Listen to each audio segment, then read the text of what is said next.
How do you read a bird's range map? That is exactly what you will know by the end of this video, and along the way I'll be sharing some tips that you might not know of already, so make sure you stay tuned for that. So to start, all range maps are generally the same. You have an outline of a country or a particular area, and then within there's different colors to tell you where a bird is expected to be found in a certain season. So right here I have a range map of the least flycatcher for the United States. Red means breeding, yellow means migration, and then if it were to winter in the United States it would be in blue. So generally the color code is the same no matter what range map you're looking at.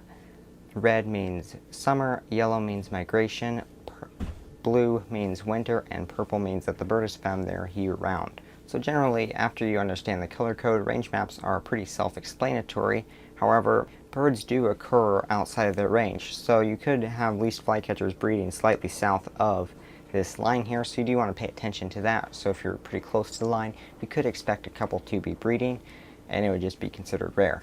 And you also want to look outside country borders, because while this range map is just the United States, least flycatchers actually winter just about 50 miles south in Mexico, so you could occasionally get some wintering least flycatchers in very far south Texas. So it'd be a good idea to either get on eBird or find a range map that includes a whole continent so that you can see a little farther and then potentially find some more information that way. And then you also want to look at historical data. For example, the Eurasian collared dove was introduced to Florida in I believe the 1950s, and as you can see here with this range map, it has since spread to almost the entire United States, although for some reason it hasn't spread to New England yet.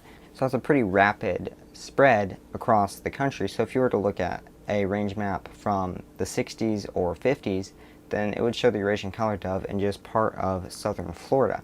Now another term you need to be aware of when looking at range maps is called post-breeding dispersal. And this happens after the breeding season when juvenile birds are starting to grow up and become independent. They often disperse usually north from their breeding ranges, and on range maps this is often marked as a migration. A good example of this would be cattle egrets.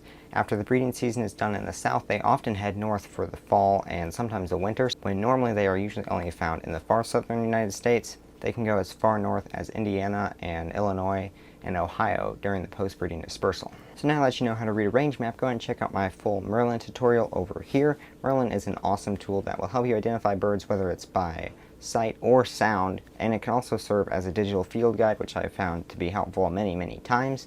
And yes, there's a lot of range maps in there for you to check out.